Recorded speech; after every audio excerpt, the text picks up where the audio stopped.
রাত পোহালে বাগদেবীর আরাধনা। প্রধানত ছাত্রছাত্রীদের জন্য বাগদেবী সরস্বতী হলেন বিদ্যার দেবী।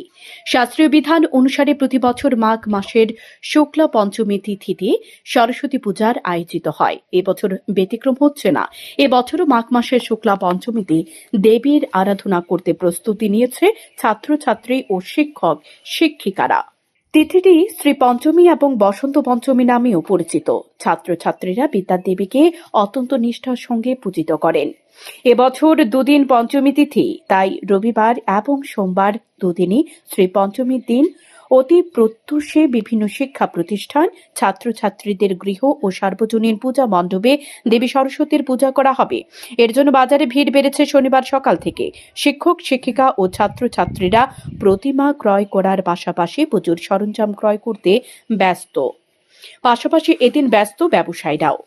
একই সাথে লক্ষ্য করা যাচ্ছে বিভিন্ন স্কুল কলেজে প্রতিমা নিয়ে যাওয়ার দৃশ্য। নাচ গান করে ছাত্রছাত্রীরা বাজার থেকে প্রতিমা নিয়ে যাচ্ছেন। বেশ জাঁকজমকপূর্ণভাবে এবছরও অনুষ্ঠিত হবে সরস্বতী পূজা।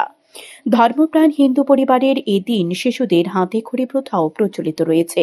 পূজার দিন সন্ধ্যায় শিক্ষা প্রতিষ্ঠান ও সার্বজনীন পূজা মণ্ডপগুলিতে সাংস্কৃতিক অনুষ্ঠানও আয়োজিত হবে।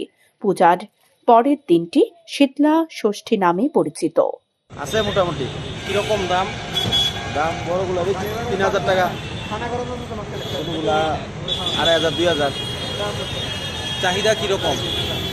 কাস্টমারের চাহিদা তো দাম বেশি। আমরা তো মনে করেন এত টাকা বেশি আমরা বুঝাই না। তবে কোন ক্লাসে পড়ো? কোন স্কুল? কিরকম লাগে পুজো করতে? কিরকম লাগে পুজো করতে? মায়ের কাছে কি চাও? পরীক্ষাতে যদি ভালো করে দিতে পারি। প্রত্যেকবারই নাও? কিরকম লাগে পুজো করতে? মোটামুটি গতবারের তুলনায় এবার একটু বেশি, মোটামুটি ভালো হয়েছে এবার। গতবারের তুলনায় কাস্টমার এবার প্রচুর পরিমাণে কম আসবে বাজারে। কয় ধরনের মূর্তি লইছো? আমি 5 ধরনের মূর্তি। কিরকম দাম? এই ছোটোটি ধরেন 150, এর উপরে 300, এর উপরে 500, বড়টি আছে 2,500 3,000। শান্তন টিভি।